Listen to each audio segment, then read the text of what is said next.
Hello, good morning, good afternoon, and good evening, everyone, based on where you are. My name is Cheng from Beijing Institute of Finance and Sustainability. I'm also responsible for directing the GIP Beijing office in China. I'm very happy to join this Green Growth Forum and moderate this session on green investment principles for the Belt and Road. So I'm very happy to have three speakers today for my session, who are Mr. Yaseen Anwar, who is the former governor of State Bank of Pakistan, and Tracy Wong, who is the head of sustainability for Standard Chartered Bank in East and North Asia, and Chuluunkhuu, who is the head of Green Lending Office in TDB Bank of Mongolia. So this session will have 15 minutes in total, and I will first invite Mr. Yaseen Anwar to deliver a 15-minute keynote, which will be followed by three presentations by myself, Tracy, and Chuluunkhuu. And then we will have like 5 minutes for the audience and the Q&A session, where we can just collect and answer some of the questions through chat function. And also in the middle, if you have the opportunity and also chance to raise any questions, and I was told that actually there are more than one opportunity and the channels that the audience can attend and raise their questions. So feel free to do so, and we will try to give you 5 minutes to answer some of the questions. So without further ado, let me just turn to my first speaker today, Mr. Yaseen Anwar, to deliver his keynote speech. So Mr. Yaseen Anwar, the floor is yours. Thank you very much, Cheng. I appreciate your inviting me to this. Distinguished guests, ladies and gentlemen. Firstly, I wish to congratulate the AIFC Green Finance Center for organizing this most impressive Green Growth Forum. I'm also grateful and honored to be invited to speak today and share my brief thoughts on this important global effort, an effort that has been endorsed by all UN member countries as vital for our planet and the future. The Belt Road Initiative, BRI, and the importance of climate risk embedded in Green Investment Principles, GIP, complement each other in supporting infrastructure that in itself is critical for economic development. The strategic geographical location of Kazakhstan is the gateway between Europe, the Far East, and the Middle East via Pakistan's ports. To ensure Central Asia extracts value and achieves success in economic development, we must overcome the challenges of global uncertainty and volatility we face on a daily basis, as well as the geopolitical tensions and upheavals that are daily phenomena that impact us all. Such uncertainties do not bode well for financial markets and economic development. However, one long-term constant retains its consistency in support of global economic growth and development for all participating countries, and that is the Belt Road Initiative, BRI. Why? Because it provides access to capital to developing countries on a scale never before available in history for their long-term economic development. That is a key feature that most people don't recognize. Access to capital is now available without having to have AAA ratings for some of these countries that did not have access to that capital. As a former central banker, I would like to highlight two themes. One, the importance of BRI in Central Asia and Pakistan going forward for economic integration and development. And I underscore integration and development. And two, climate risk with sustainability for the new Central Asia GIP chapter, its role and roadmap going forward to make this region a robust and vibrant one that sets a benchmark of success for others to follow. Regional integration being critical for success, I would like to cite a successful analogy. As an integrated region, ASEAN countries have established RCEP, Regional Comprehensive Economic Partnership, comprising 16 countries as of 2020. RCEP countries together account for 1/3 of global domestic product, GDP, and nearly half the world's population. Within RCEP, 10 countries comprise the ASEAN region. To bring economic trade in perspective, trade within the ASEAN countries comprises approximately 25% of their total trade. On the other hand, the European Economic Community, ECC, and NAFTA, North America Free Trade Agreement, comprises 63%. Corrective steps obviously need to be taken by ASEAN to achieve optimal intra-regional benefits. Supply chains are shifting in ASEAN. as the region works on connectivity across Southeast Asia and China, and concurrently will hasten implementation of BRI as these countries' infrastructure will be enhanced with increased business activities and better investment opportunities. Leading logistics firms in Singapore are rapidly shifting gears to adapt and adjust to serve client needs in a cost-effective manner. Now, why do I cite Singapore and ASEAN? Because it has been a success. In contrast, Central Asian republics and Pakistan is the least integrated region in the world and is exposed to exogenous shocks experienced globally from the 2008 global financial crisis, GFC. Global and regional integration requires uniformity, equality, and common attributes in financial markets, which we do not have currently. I should point out that Pakistan is the largest single recipient country under BRI with $62 billion and has already developed some of the largest infrastructure projects, particularly in power, with the help of the Chinese partnership. The country can be an important pivot between China, Central Asia, and Middle East Africa. The importance of Central Asia under BRI centers on two of the 6 economic corridors under construction that run through the region. One, of course, is the China-Central Asia-West Asia Economic Corridor, and 2, the new Eurasia Land Bridge.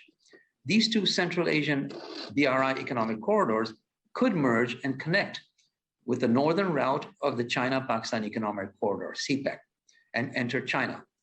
The landlocked countries would have access to the favored port of Gwadar, opening a wider corridor to the Middle East, Africa, and vice versa. The current CPEC projects in Pakistan emphasize the projects that will benefit those economic corridors in connectivity, information network, infrastructure, energy, industry and industrial parks, and agricultural development projects. Trade currently within the Central Asian republics and Pakistan is limited.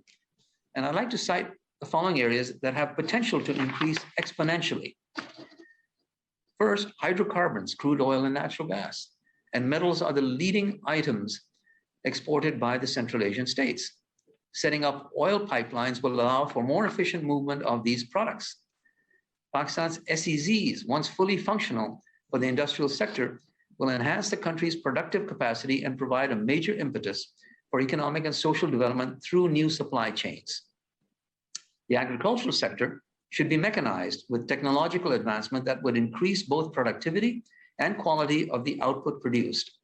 Logistical hurdles, once removed, will make regional trade within Central Asia and with Middle East and Africa more economically feasible.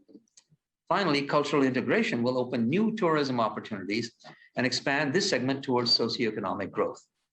In order for regional integration to succeed, government policies of each of the countries in conjunction with GIP, that's Green Investment Principles, can play an important role with well-coordinated leadership to implement principles in support of BRI with over 100 countries that emphasize ESG standards. This in itself is GIP's strength as opposed to embarking on an individual and fragmented ad hoc approach. A testament of its strength is being an important part of this forum in itself. However, we are at the tip of the iceberg as we move forward to incorporate the projects already in the global pipeline under BRI.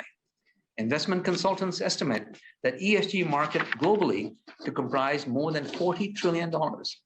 As such, we need to educate, elevate knowledge, monitor and influence the urbanization of developing nations, as well as the demographic trends to ensure ESG standards are met with sustainability.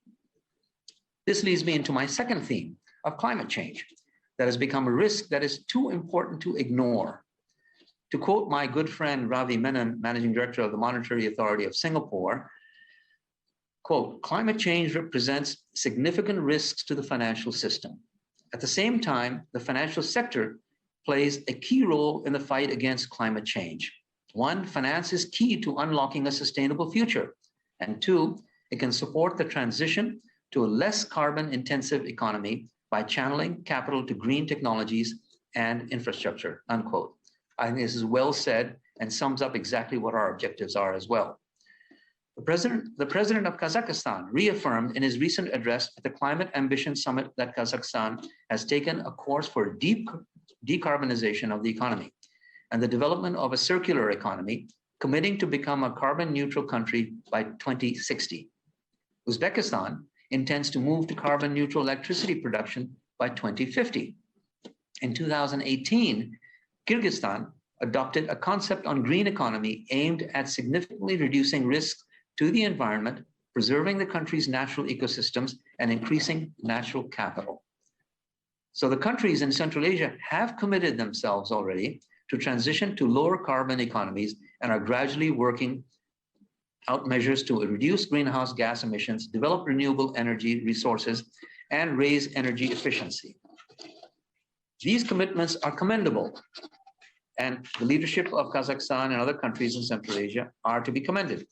And AIFC in Kazakhstan, within its jurisdiction, is working on the development of a green capital market, taxonomy, green bond rules, support of green bond issuers, proposals to environmental code and subsidy schemes for green projects, etc. In order for effective implementation, I emphasize this, in order for effective implementation of the leadership's objectives, it is imperative to align the entire financial system with sustainable development, involving the national financial regulators and all market participants. In fact, GIB can be instrumental in supporting the financial sector transition to a greener path. Furthermore, the central bank and regulators need to lead, and I emphasize here, to lead in strengthening the financial sector against environmental risk. We need to enhance environmental risk management in our financial institutions and also elevate sustainability-related disclosures.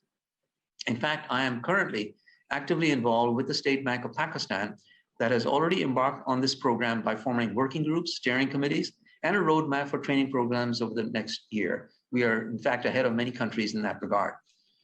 As mentioned earlier, climate change has become a risk that is too important to ignore. Let me cite a couple of items that reinforce this objective. The world needs to sharply reduce greenhouse gas emissions if we are to limit global warming to well below 2 and preferably 1.5 degrees Celsius above pre-industrial levels as committed under the Paris Agreement. This implies a major transformation of economies and societies, affecting how we work and how we live. The National Academy of Sciences has forecasted that 1/3 of the global population will need to relocate by 2070 due to climate change, i.e. relocation due to unlivable conditions. The transition is not only about renewables and electric cars. Greening will have to take place across all industries: steel, cement, mining, building construction, maritime, agriculture, etc. In addition, sustainable investing is becoming a high priority, as mentioned in one of the leaders of our Central Asian republics. Interesting note, during the COVID-19 pandemic, carbon emissions were down by approximately 17%. That's interesting, isn't it? BlackRock, the largest asset manager, announced last year it has made sustainable investing a cornerstone of its long-term objectives and currently has over $90 billion in its ETFs that comply with ESG standards. Recently, Temasek, the Singapore Sovereign Wealth Fund, one of the leaders in the world, took a 33.9% stake in BlackRock in support of sustainable investing. The Monetary Authority of Singapore, MAS, has established a dedicated office to promote ESG standards in its banking sector. Notice how the banking sector is a key cornerstone for some of these successful ventures that I'm talking about. ICBC, the Industrial Commercial Bank of China in Singapore in 2019, launched a $2.2 billion multi-currency BRBR bond in support of BRI-related projects. HSBC recently announced a joint venture to form the world's largest natural capital manager, targeting $3 billion. This is referenced in one of the leaders of Kyrgyzstan who mentioned about natural capital, very critical. This JV will be the first large-scale venture to mainstream natural capital as an asset class. General Electric last year announced it was exiting the coal-fired plant business. Both public and private sector interest is positive and moving in concert to support green finance. It is evidence from the facts I have cited that the world has recognized that climate risk is a critical area. And I would like to outline the key areas that GIP will focus on for the new Central Asian chapter that was launched just last month on May 27th. Firstly, the key role of the Central Asia chapter is to engage more closely with local stakeholders, including financial institutions, regulators, MDBs, and research institutions. The core function of the chapter is to help disseminate GIP-related knowledge of products and activities, build capacity for green and sustainable investment, as well as solve practical problems faced by investors and corporations who wish to make more green investments. The chapter will also try and bridge the information gap on green projects by collecting information, by sharing with GIP members through its green project database. And both in Kazakhstan and in the Secretariat in Beijing have a huge amount of information on this data. The chapter will be encouraged to host its own activities, focusing on regional needs while connecting with other chapters in the GIP Global Secretariat. The chair and chapter will be available to answer questions to the GIP and could facilitate any prospective institutions in becoming GIP members.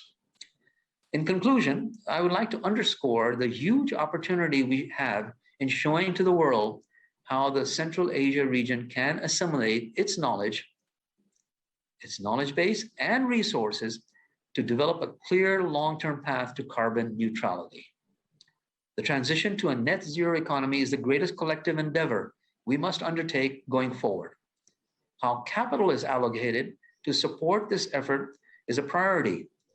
And as central bankers, regulators, and financial institutions, we have a responsibility to direct investments to activities that promote sustainable development.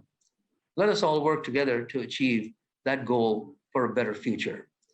Thank you very much to AIFC, Cheng, Aigo, for inviting me to this important function. Thank you once again.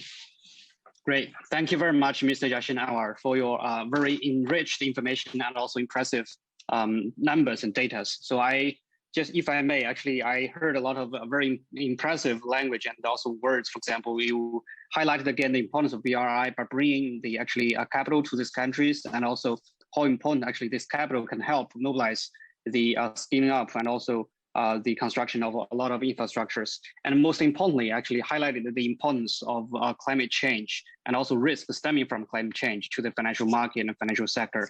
So GIP actually, as a group of willing and actually mostly banks, which is abbreviated for Green Investment Principles, but in Belt and Road, is a network of banks who are willing to make more green investments in this region, including the Central Asia region, and also in many other areas, of course.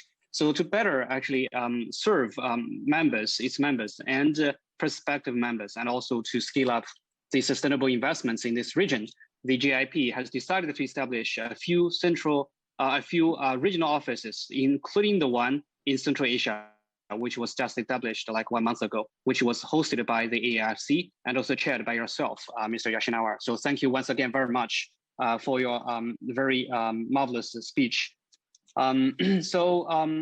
Before I turn to my second and third speakers, actually, I would like to spend a few minutes to give a brief introduction to the GIP itself and also what we have achieved till today and our plan for some of the activities in Central Asia through the Central Asia chapter.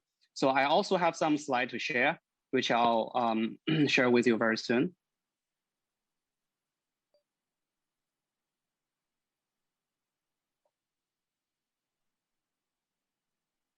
So the GIP, its full name is called the Green Investment Principles for the Belt and Road. And it was launched during the 9th UK-China Economic and Finance Dialogue in November 2018 by China Green Finance Committee and also City of London. And it's a finance-oriented initiative. And the main context actually is the 7 principles, which on the left-hand bottom, which I read some of it, including embedding sustainability into corporate governance, understanding in ESG risks, disclosing environmental information, enhancing communication with stakeholders, utilizing green financial instruments, adopting green supply chain management, as well as building capacity through collective action. And till today, we actually have already got 39 global institutions from 14 countries and regions in Asia, Europe, and Africa. And the total assets under management by these institutions amounted to 49 trillion already. US dollars. And these actually institutions and the fund, and also the banks and investment companies as well as the corporates. Actually, the main service providers, especially financial service providers, to the Belt and Road, and as the largest source of financial resources. So on the right, you will see a few photos where we have held the first, second plenary meetings in 2019 and 2020, and also the launch meeting, where we actually created a lot of working groups. And the working groups actually cover three topics which are very broad, but actually very necessary for banks within the GIP network to enhance their capacity for green investments. For example, the first working group is covering risk management and assessment. It's led by Industrial Bank, ICBC, and there's 3 with PwC as secretaries. And the main objective is to develop develop tools to identify and also potential options to assess and manage the risks stemming from climate change. And second group is on disclosure and engagement. So we have realized actually environmental disclosure, which covers not only environment, but also climate, and probably in the future to enlarge it to cover more SDG elements, is very important for not only financial institutions themselves, but also the investors and market as well as regulators. And this working group actually has been co-chaired by Crédit Agricole and China Industrial Bank with the ENY as secretary. And they are providing actually a lot of cases and best practices in disclosing environmental information, especially those by following the TCFD framework. And third working group is on green investment product innovation. This working group has been most popular one, and because partially because many of the members within the GIP are looking forward to international collaboration opportunities by investing in green projects along Belt and Road. And secondly, because actually the risks for a lot of projects, especially larger ones, cannot be shared by just one bank, and they need to work together and identify the opportunities of, for example, innovation in green financial instruments like blended financing, transition finance. And this working group has been chaired by Bank of China and Standard Chartered with the AIFC as the secretary. And as I said, actually, these working groups are also working to develop a few toolbox and methodologies to help enhance the capacity and probably the application of some of the available tools. And the first tool is called a Climate and Environmental Risk Assessment Tool, which is now also already up and running and could be visited and online for free. So on the left bottom, you will see the launching page. And also on the second phase, actually, we're trying, the first phase is covering, let's say, life cycle carbon intensity calculation methodologies, which by inputting a few key indicators of the project they're going to finance, you will get a report on how much carbon intensity and how much carbon emission and also the carbon intensity information of the project you're going to finance.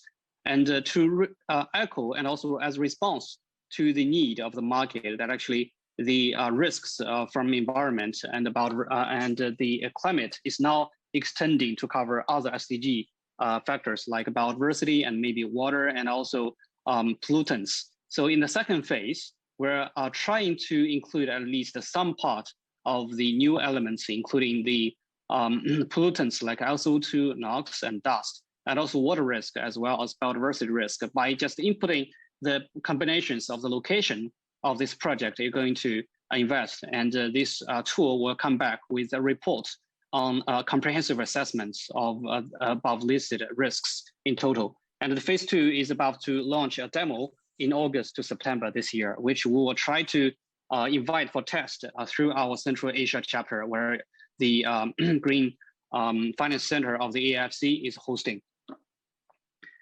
On the other hand, we're also developing a green project database. As I said, a lot of banks and members actually within the GIP are looking forward to working together and making probably collaborations on some green projects. So the Secretariat is providing service for free through the collaboration with Refinitiv on developing a green project database. On the right, you will see a screenshot of some of those projects, and it's based on map. Once you log in, you will see a map-based interface. By zooming in and zoom out, you will see more details or less details of some projects. And by clicking on some of the projects, you have more information, for example, on the carbon emission saved, and also on what type of projects, where it was located, and who are sponsors, and the timeline of this project, and also progress of completion, etc. And this project information actually will be building up. Now we have quite a few, I think it's close to 100 already. And we look forward to more, maybe having more projects from our Central Asia chapter hosts, which is AIFC Green Finance Center. And I hope anyone online today who are watching this, please feel free to submit a project which you think is green, and maybe through our AIFC colleagues to us. We will try to contact you for more information and make sure actually as many of these projects to be included in the Green Project Database for finance as possible, because the members within our GIP network actually are ready to finance a lot of green projects, because they're also making strategic changing on their investment strategies overseas, especially along Belt and Road, which I will try to invite some of the two speakers from today. First is Tracy Harris, who is the head of sustainability in Standard Chartered Bank for East and North Asia, and also Chuluunkhuu, who is the head of Green Lending Office. And both of the banks actually are already existing members of the GIP. And they have actually demonstrated a strong willing and also a lot of experiences in making green investments. And they probably have some cases to share as well. So without further ado, let me first invite my first speaker, Tracy from Standard Chartered Bank. So Tracy, the floor is yours.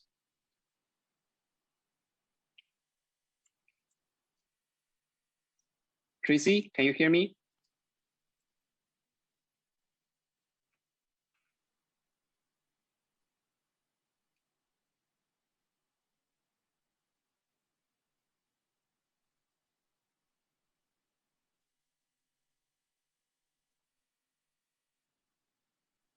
So Tracy, maybe your microphone is not.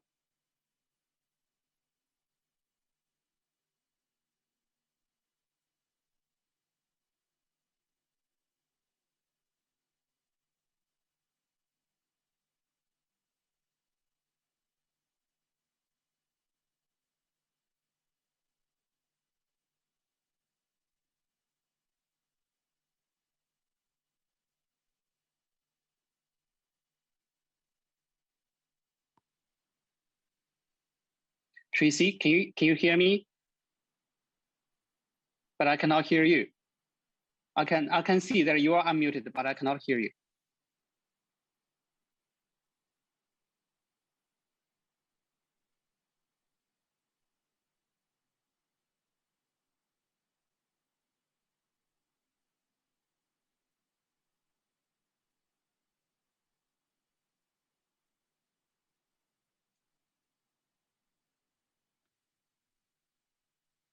Okay, so Tracy, I think our technical person will help you solve the issue, and we will invite you to come back later. Now, let me turn to our second speaker, who is Chuluunkhuu, the head of Green Lending Office in Trade Development Bank of Mongolia. So Chuluunkhuu, can you hear me? Hello. Yes. Can you hear me fine? Yes, I can hear you very well. Okay, thank you. So, good afternoon, ladies and gentlemen, distinguished guests, and thank you for having the Trade and Development Bank for today's important forum, and we are happy to share our experiences as a signatory of the GIP. And let me share my screen and give me a few minutes.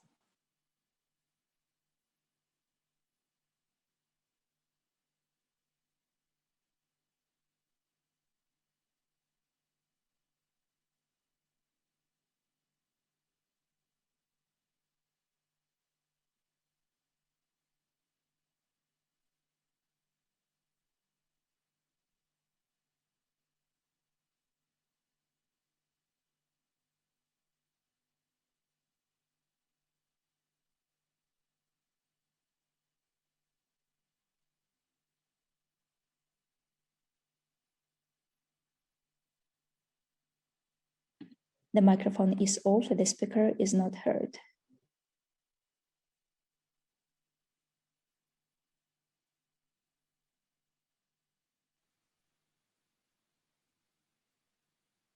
Chuluunkhuu, can you hear me? I cannot hear you now.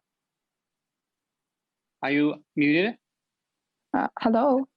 Yeah, he's back. You're back. Oh, sorry. So let me start my talk introducing our bank, Trade and Development Bank, which is the Mongolia's oldest and largest corporate bank. So we just celebrated our 30th anniversary last year in 2020. And so it was a great time for us to reflect our lessons learned and our past 30 years of work, and based on that to develop a future 30 year of objectives, which embedded the sustainability issues. So what to include and how to include the sustainability was not an easy and was not a simple process, to be honest. However, with the strategic partner and common principles at hand, like green investment principles and partners like Green Climate Fund and Climate Investment Platform, and we could name a few, the process actually much smoother, and it would it helped us to see to determine our sustainability objectives along the way, the process. So also we considered that Mongolia's context in terms of climate vulnerability. So our chairman, Mr. Anwar, mentioned climate is something that we cannot really ignore in the future. So throughout our assessment, and we determined that climate risks would be the great challenge achieving the sustainable goals in the country. Therefore, our long-term strategy are centered around the climate. So we developed the climate 30+ initiative in order to implement our long-term strategy collectively with the different stakeholders and with the motto of together towards sustainability. So in the next slide, you can see the, how our strategy is linked with the GIP principles in detail. Oh, sorry.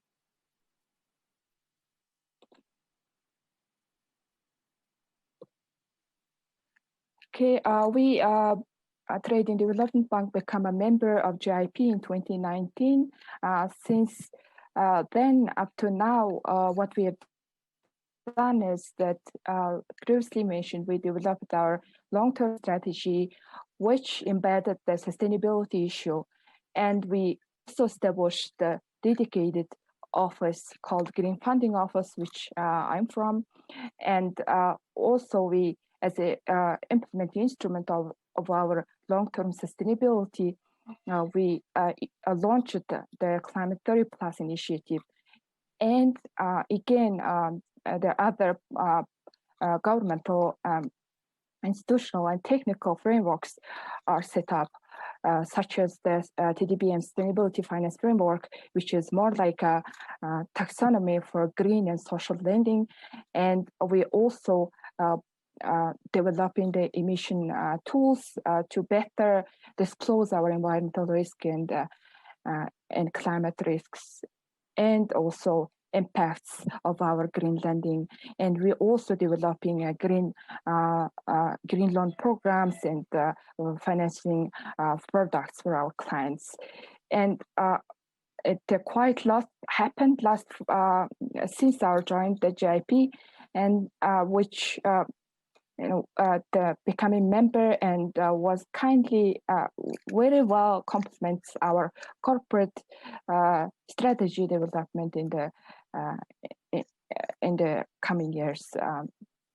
So also our sustainability objective overall included the big targets like adopting the TCFD by 2025 and increase our sustainable finance, reaching the target of $2 billion by 2030, also to become a carbon neutral bank by 2050. So this is the overall our sustainability objective of our bank. And in terms of principles, principle number 1 and 2 is we think it's quite properly addressed at the banking level, and we are continuously working on principle 4 to 6, which is about designing the right financing instruments as well as to engaging with the stakeholders. So the issue that we are a little bit struggling, we need support, we need cooperation, is the area of the safety integration into our operations. It's T-safety is about climate scenario and aligning our target with the 2-degree Paris goals and so forth. It's not the really strength of our regular banking operation. Therefore, we really want to collaborate on these areas. And also, we believe that collective actions is a key for achieving the sustainability objectives, not within our bank or not in the country, but globally as well. So another point I would like to highlight is that our work is aligned with the Mongolia's climate priorities, and this is the adaptation as well, mitigation priorities of Mongolia, which included in its NDC. So water resources in the pasture-based livestock farming, as well as rain-fed arable farming, is the most vulnerable economic sectors in the country. In terms of GHG mitigation, the government of Mongolia is, they want to implement energy efficiency in all sectors, including the buildings and including the coal-based power plants and grid energy transition. It might be the transition financing issue, but it's a priority for Mongolia in terms of our country context. And we have a great renewable resources. However, there are some issues surrounding the renewable energy projects, especially the large-scale wind and solar, which is highly regulated sector on one hand. On the other hand, technically, there are some grid stability issues, energy security issues surrounding this renewable sector. Therefore, the government priority is given for hydropower rather than big solar and wind. Therefore, we really need to work hand in hand with the government partners in more scaling up renewables in Mongolia. On top of that, there are a new framework in terms of grid-connected small solar systems, and tariff just approved last week. So government is giving some priority on the renewables, but in this regard, I may say, and our approach to our achieving our sustainability as well as increasing the green investment is that we really need to work together. We need to cooperate and for our shared values. It's we are trying to achieve the same goals, and we don't need to work alone. We don't need to spin our wheels around, and there is actually no time for that. So in order to work effectively, we really need to work closely together. So we also believe that it's awareness raising of not just at the banking, staff, but awareness raising of general public and our clients, and capacity building of our clients, and guiding them through their green project development and so forth. This is a very critical issue to scale up the green lending in the country. We believe that GIP is a great platform, and very excited to be part of the Central Asia chapter. And locally, we are trying to achieve the similar platform through our initiative, the Climate 30 Plus, the Together Towards Sustainability initiative. Through this platform, we want to collaborate with the different stakeholders, and as well as building our capacities together with the research institutions, as well as the another issue is that the making the finance cost, lower is another issue. We have to make it, concessional for the green investment to scale up. That's another matter we want bodies and international partners in achieving our objectives. So I think that's pretty much what I can share at the moment, but I'm happy to have follow-up discussions and happy to continue engaging in the network. And please feel free to reach us anytime. And I would like to welcome all of you to join our initiatives and join the GIP and work together achieving the sustainability and climate goals. So thank you very much for your attention. Great, thank you very much, Ms. Chuluunkhuu, for your very brilliant information as well and the presentation. Actually, I'm so glad to know TDB has announced the target of 2050 to reach climate neutral, and this actually is very advanced. I guess a lot of banks in China are struggling to get a number, probably because the national goal in China is 2060, probably because they lack the ability and also need to build up the ability to maybe have a clear number on how much carbon emissions on their balance sheet. But I guess actually some of them will be getting back and out of some numbers very quickly. And I also heard a lot of very good language. For example, there's no time to spin the wheels. Actually, we need to start action, maybe starting by building up capacity for making more green investments. And just for information, and also for the information of many prospective members who are online and also audiences with us, the GIP actually Secretariat is organizing a lot of actually webinars and workshops, either online or in person. Actually, before the COVID-19, we organized a few events offline, but now due to the international travel bans, we are organizing almost every month on capacity building. And so just tell us what you need and what's the best actually available information wherever they are. We'll try to get them, including those from the advanced banks like the Standard Chartered Bank, who will be very happy to share with us. So now let me try to invite Tracy to just share and also some experiences from Standard Chartered Bank. So Tracy, can you hear me? Yes, can you hear me now this time? Yes, I can hear very well. Perfect, second time lucky. Good day, everyone. My name is Tracy Wong Harris, Head of Sustainable Finance for Greater China and North Asia at Standard Chartered. I'm also the Vice President and Deputy Secretary General of the Hong Kong Green Finance Association. So in many different capacities, I work very closely with Cheng. Delighted to be speaking at the Green Growth Forum today, and thank you for the organizer for inviting me to share our experience in sustainable finance, our journey, and also our partnership with GIP. So let me share my screen with you.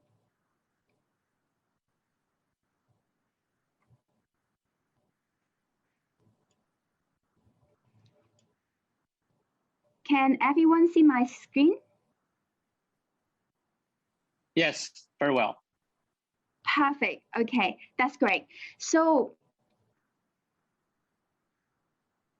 let me see. Okay, so today I would like to go through the green and sustainable finance landscape, the Standard Chartered sustainable finance journey, and also our Belt and Road green and sustainable finance case study. So with this, let me share with you the strong growth and diversification in sustainable finance for the past decade. And this is one of my favorite slides, and I call it from green to rainbow.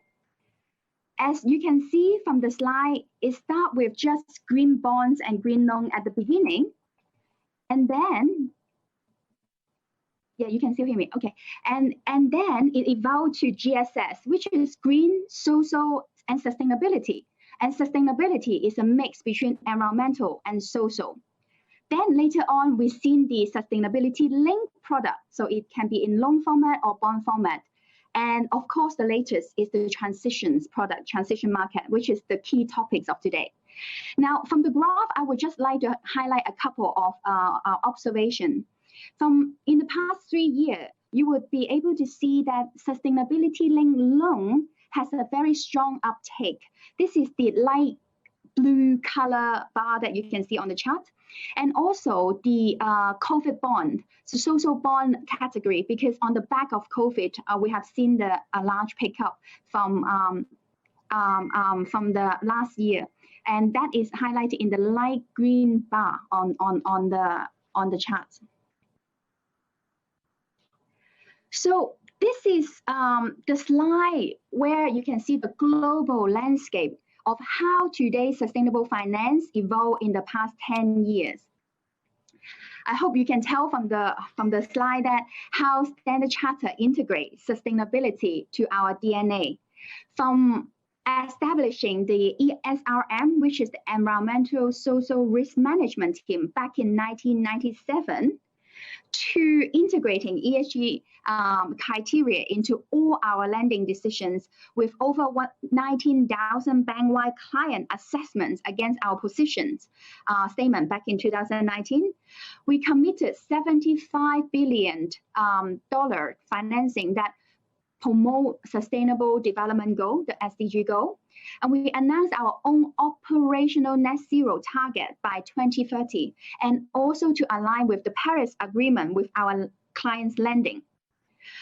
Through our actions, we are able to avoid over 700,000 tons of CO2 emissions from green projects we help to finance. And last but not least, let me highlight Standard Chartered was the first British bank signing the GIP, the Green Investment Principle that Cheng has shared earlier.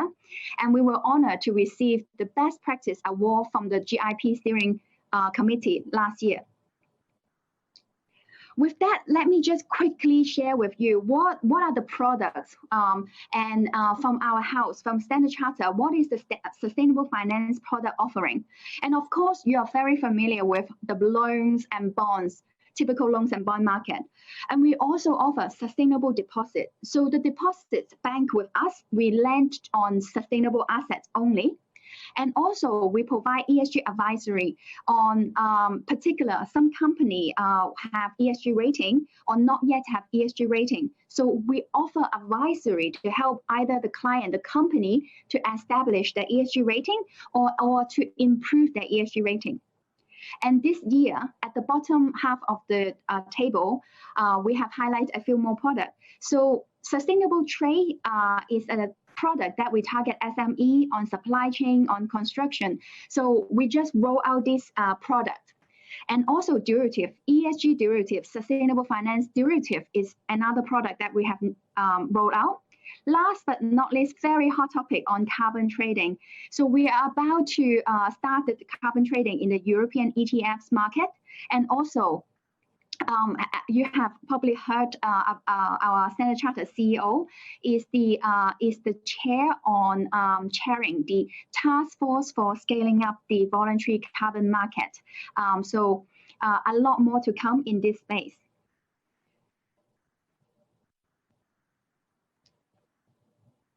And I did promise Cheng I cannot go over for too long. So before I start, before I go through the case study, I just want to highlight that as a Belt and Road bank, Standard Chartered participated in more than 160 Belt and Road projects with a total value of more than 30 billion, including nearly 130 infrastructure projects in 2019 alone.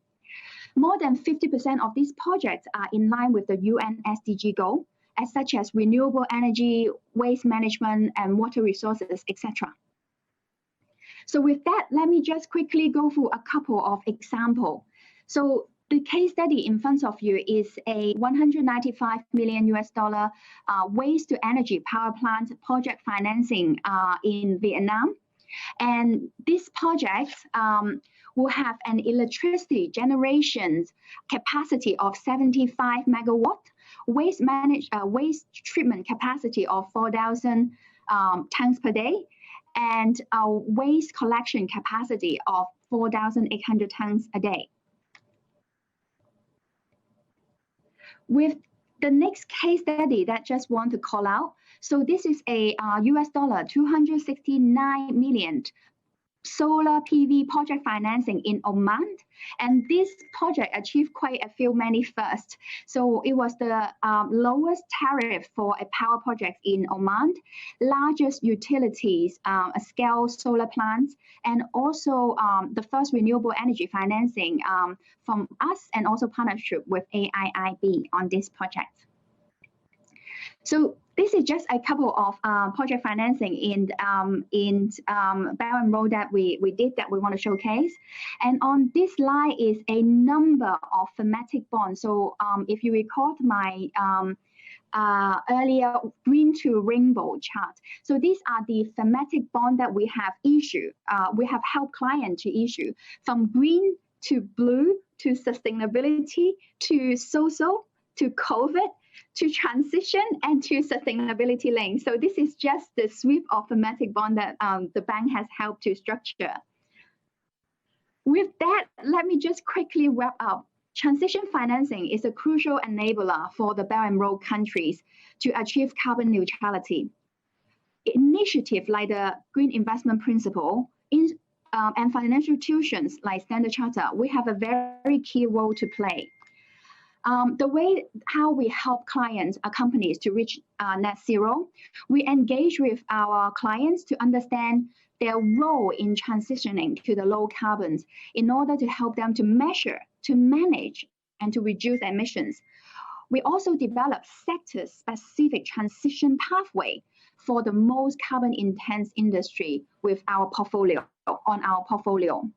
We want to play our part by balancing our lending, providing more funds to climate positive company, and at the same time help carbon intense firms to better manage their emission.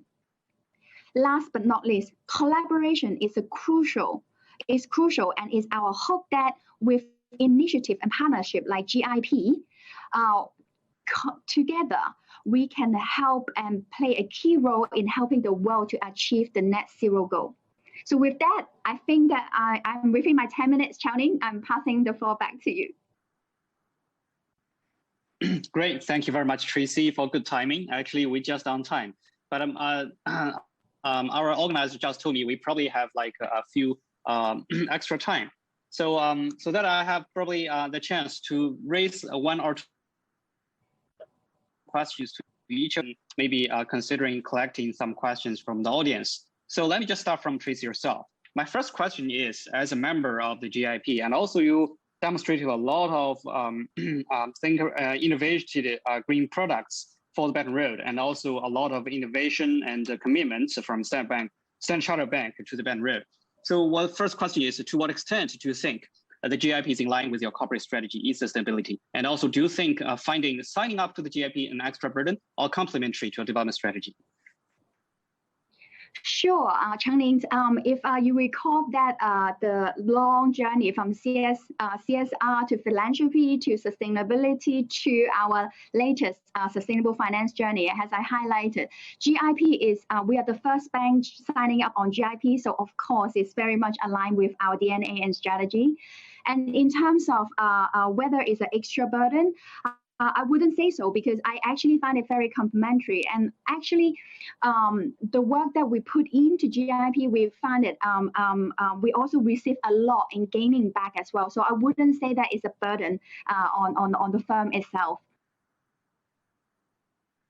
Yes, great. So we already saw actually the long range of commitments, including the GIP, and we're so happy that actually we are first UK bank to sign up for the GIP. So the same question also goes to Chuluunkhuu from TDB Bank on Mongolia. So Chuluunkhuu, do you have any response to, for example, similar question as to the TDB and signing up to the GIP? I also realized that you have aligned a lot of internal practices to the GIP principles. So for example, principle 1 and 2 has been already, let's say, met.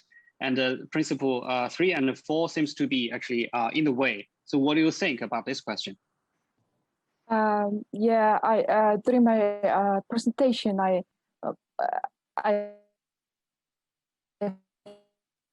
felt I almost answered the question, and actually it's very well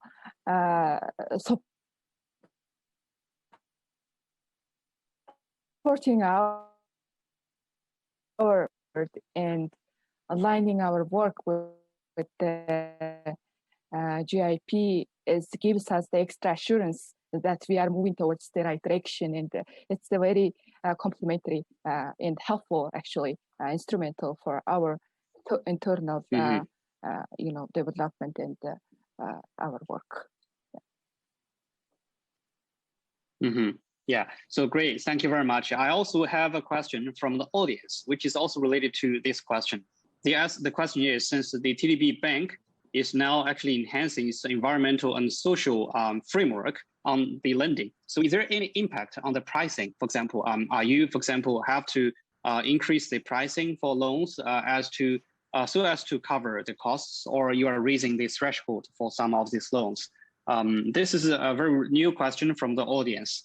And of course, I think it will be very technical, as to you probably need to check with the loan book or something. If you don't have an immediate answer, I think that'd be okay. I'm happy to share. Oh, sorry. Go ahead. Please do. Oh, okay. Sorry. Yeah, I don't have the exact answer, but I'll try my best, and I'll get back to you with the more detailed answers later on. So since Mongolia in 2019 developed the green taxonomy, which is applied by all commercial banks in the country. It's just a voluntary action taken by the commercial banks. So that green taxonomy is way we adopted green taxonomy is that we make it more localized, and we make it more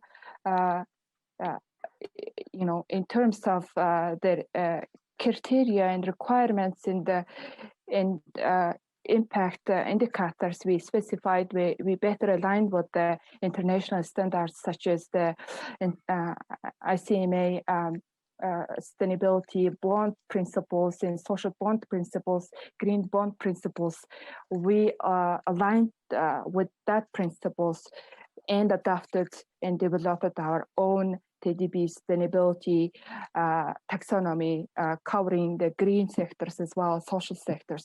So now it's become more clear for our clients what we call is green finance, what is the requirements and the eligibility and so forth. And our strategy is to lower the interest rate for our clients who are, requesting the green finance. So we're working with the different international agencies as well as our Central Bank of Mongolia on different instruments to lower the cost of the green funding. And as of now, we successfully attracted additional dedicated green funding from International Bank of Economic Cooperation, for instance, and for our green loan programs dedicated for all our segments, including the retail, SME, and corporate. Also, we are a direct partner, direct access entirety of the Green Climate Fund. So through the Green Climate Fund, we believe to access more concessional financing and long-term financing, which are instrumental for lowering our rate. As of currently, our green interest loan rate is lower than our regular, business loans. So thank you. Yes, thank you very much. I think you clearly answered the question, even though actually we do not have very detailed numbers. And I think you mentioned a very important concept, which is incentive, because not only the bank itself sees the risk and opportunity, but also the regulator and maybe the public sector sees the need to incentivize the investors from the private sector. And therefore, there might be some subsidies or in whatever form from the government to increase and also encourage the investments to the green projects, including through the TDB to your clients on this. So thank you very much. That's very clear. And Tracy, you want to add anything? Yeah, so if I may supplement a little bit on the market pricing and also on the incentive side. So in the market, so for green and social sustainability market, may that be loans and bonds, are already very competitive. So we don't see a clear differences or gap in the market between the two products. However, for the sustainability-linked product that I mentioned, so we are seeing that the market is expecting a few bps of incentive to the borrower, because this particular product, sustainability-linked product, will basically ask the borrower to lock into particular KPI. If they achieve certain KPI, they will then get the financial incentive to for the borrowing. And let me explain a little bit more between Europe and Asia as well, because I think that's important. For the more well-developed market, for the loan product, sustainability-linked loan product, in European markets, actually priced both ways. So with an incentive, if you achieve at your target KPI, or if you do not achieve, there's actually penalty. So both way incentive and penalty in the European market. However, in Asia, from the loan sustainability-linked loan market, we have seen only over 90% of the markets are one-sided. So at the moment, if you are in Asia, if you get into a sustainability-linked loan transaction, if you are able to achieve those KPI that you committed, you actually get some pricing incentive. Now, on the bond market, it's slightly different. The bond market is very much investor-driven. So the bond market on the SLB, sustainability-linked bond market, is one-sided, but it's not from the incentive side. It's actually penalty side. So if you do not deliver those KPI from the bond market perspective, you will have a penalty. So that's the differences. And in terms of, to your last point, Changlin, about local government incentive, etc., on promoting the market, absolutely. So as a UK bank Standard Charter, we are actually benefit from a EU directive where if a project that is able to demonstrate environmental and substantial social benefit, there's actually RWA discount on that. So for long-dated project financing, we would be able to reflect on and such government incentive. And also on the other side, we have seen very typical in Asia, this side, in Hong Kong, for example, since there's a number of different government grant scheme and subsidy that launched to promote the green bond and I wouldn't say green and sustainable bonds or loan product.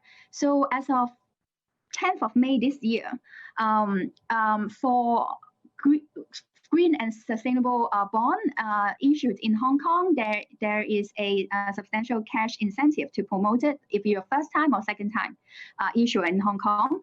And also from the loan market, on a separate tiers, you can actually claim back all your SPO, so second party opinion costs, impact reporting, etc., from loan and bond perspective. So there are a number of incentives where the governments really help to try to drive the green and sustainable finance market. And these are the two examples I want to share with you, Cheng. Great, thank you very much for the valuable inputs and also edit.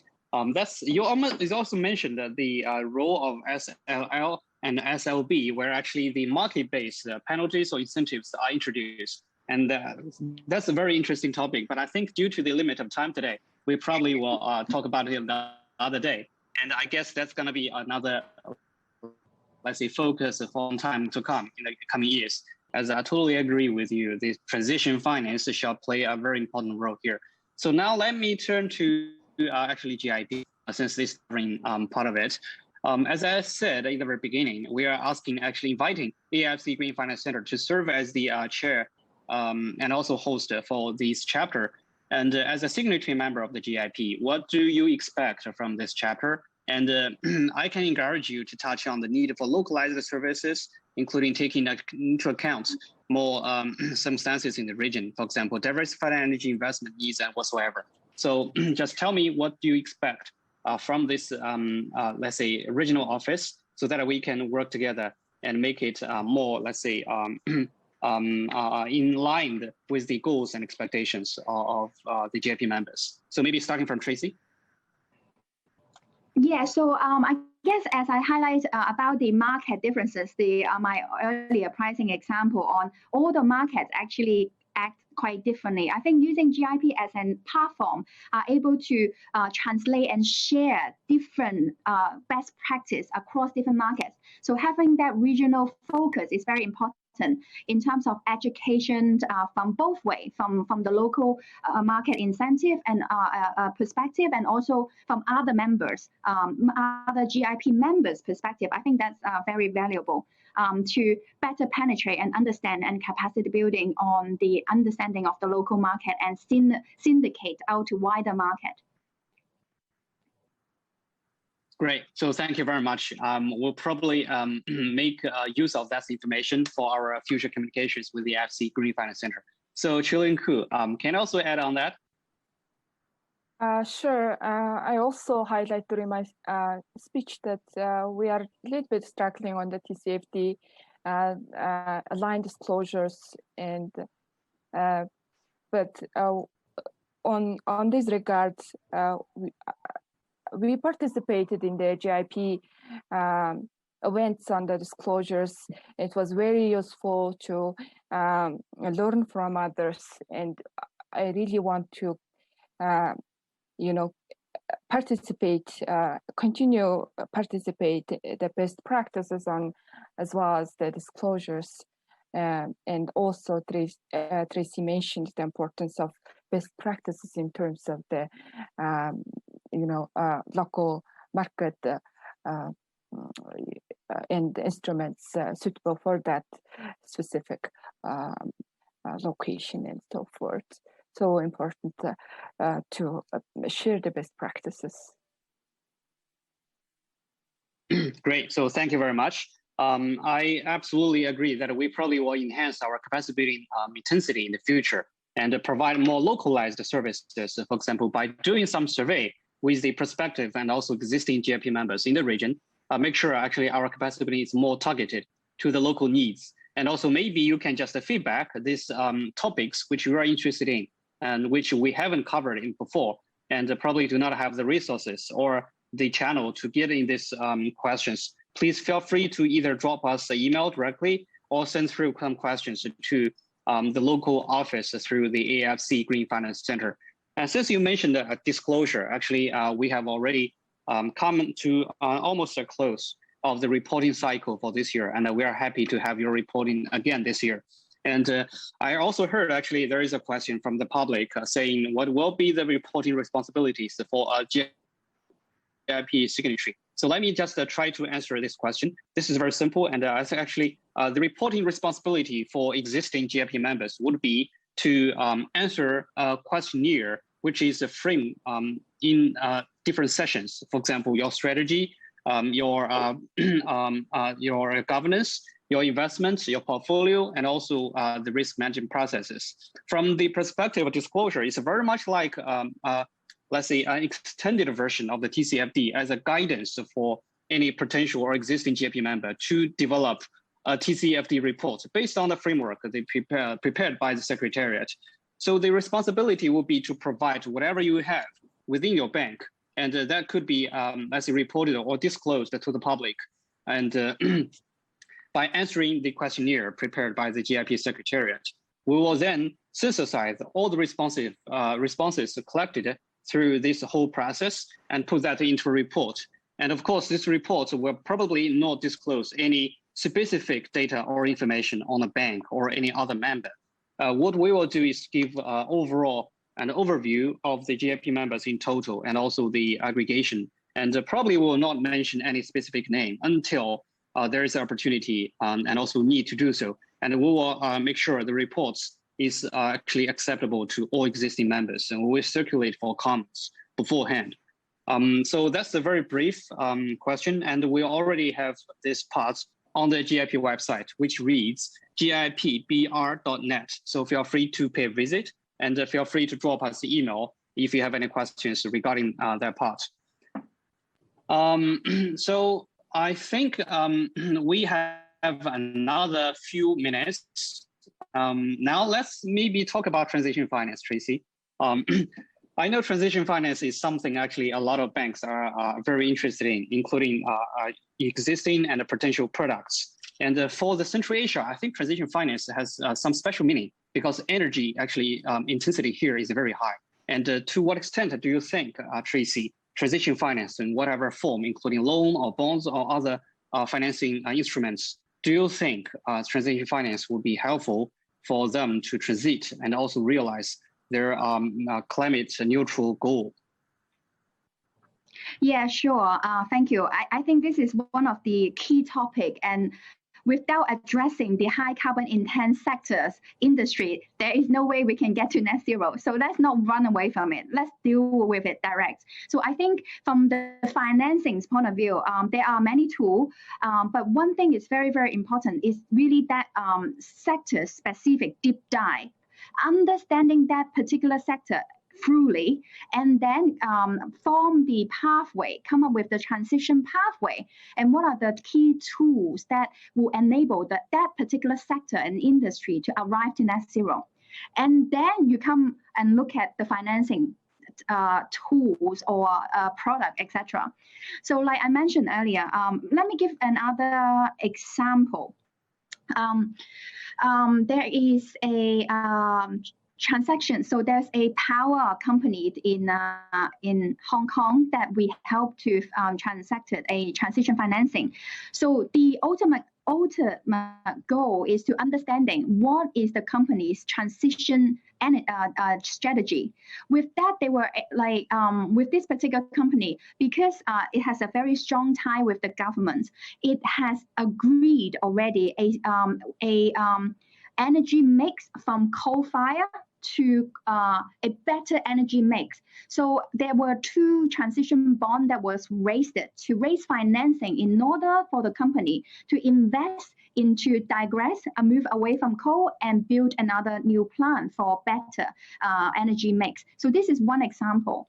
And another, if we're talking about product example as well, we have I mentioned about sustainability linked product.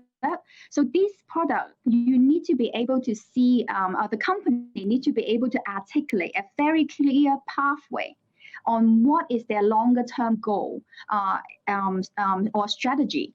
So with that, we look at particular KPI, and that could be energy intensity, CO2 emissions, water consumptions, etc., etc. So with those, then we again look at, okay, how ambitious are these targets? How does it compare to its peer or to the industry sector? And to lock in those targets. So for example, a 5-year trade, we look at the whole projections of the pathway, let's say to 2050 or 2030 for some. With that pathway, with the transactions over that period, we lock in every year, we check their target. Are they progressing enough every year, improving and moving closer to that particular target or the net zero goal? With that, as I mentioned, if it's in Asia with in the loan product, and the company or the borrower does get the pricing incentive to achieve those targets. So this is another example as well. Great, Tracy. Thank you so much. I think transition finance seems to be a valid tool to help transit at least the energy sector from high carbon into renewable and other clean, low carbon solutions. But actually, to my understanding, seems to be the design of these products is slightly more complex than traditional green bonds or convention bonds. So to what extent, I think this question goes to Chuluunkhuu. So to what extent do you think the solution of transition finance instruments like sustainability-linked loans or sustainability-linked bonds, which will have to actually verify the progress made against the goal or targets set by the issuer or debt, let's say, financier. So what do you think this tool should be, let's say, compatible with the situation or the development of the market in the Central Asia, including Mongolia markets? Thank you for the question. Let me try to answer it at the best of my knowledge. In the transition finances, especially the developing countries, I think it's crucial. It's in terms of Mongolia, it's very important. So we cannot really make it happen without transition finance. And like Tracy mentioned, we really need to do the deep down analysis and pathway. We need to develop the scenario, long-term scenario pathway, and different pathway analysis between them. They could see clearly, the energy sector, maybe if we develop the different pathways, they could see what actual additional benefits would come along with the low carbon pathway, and health benefits and lots of SDG benefits can be achieved through the different pathways. Then different pathways compared to the low carbon one. So for the sectors to better understand this, the issue, we really need to, especially in Mongolia, it works. What works is that the best demonstration case is very important. So our approach is we really want to make it as a supply chain based good demonstration project to take place in the country, in a big, one of the highly high carbon sector. The whole supply chain, we want to make it, the good demonstration for the transition towards the low carbon. So if the better we demonstrate, then there will be more buy-in, and there will be maybe a market will get the signal and move forward, and they will see the more benefits and so forth. So that's actually basically our approach, and it's like I cannot highly emphasize this one, but we really need to. It's quite important to cooperate with the government and work with the regulators on this issue. Yeah, so great. Thank you very much. I agree. Actually, transition finance is still something undergoing, and probably we need to build up consensus, especially as you mentioned on the transition pathways for different solutions and also different sectors. In the energy sector, we do have some, let's say, a mature solution, and which is already market-based and has been deployed in scale. And for example, wind and solar, but actually not everywhere has the capacity and to replace it. And also the stability issue, as well as the issue for energy storage needs to be resolved at a lower cost that could be met at market level. And in the meantime, we shall build a capacity for the investors and also financiers in the meantime to, let's say, to be as compatible as possible to the market. And we probably will also try to make sure this topic on transition finance shall be within our sight. And I think actually a network of willing who would like to build a capacity on different variety of, let's say, solutions for green and sustainability goals. We would still encourage participation, and we will organize ongoing capacity building events and activities for that. So another note, actually, let me just briefly give you on some background information on where the G20 actually has been working on this year on sustainable finance. And as I said, actually, the sustainable finance has been, let's say, recovered as a study group and then upgraded to a working group. And this year, they're focusing on 3 topics. The first one is on disclosure and reporting framework. As many actually countries and markets and jurisdictions are following different standards, and some of them actually do not have decent reporting yet from the market, where the investors, the market regulators are looking forward to that. Actually, these data are not comparable or not available at all. So the first topic is about the reporting. A second thing is about different approaches to align the sustainability goals with capital flows. And where I think we talked about at least 3 different solutions. One thing is on taxonomy, which actually Mongolia is already working on that. And I hope actually the taxonomy can be used to scale up more sustainable finance in this market. And then we have the all kinds of verification and ESG ratings, and including the maybe more application and deployment of transition finance tools here. And then the third topic is about MDBs and also its role for de-risking and also mobilizing sustainable finance in developing countries.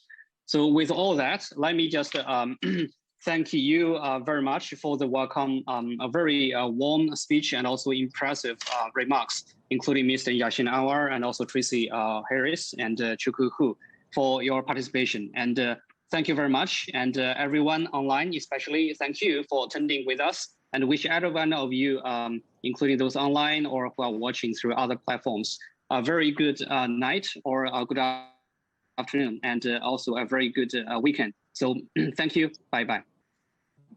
Thank you. Bye-bye. Thank you.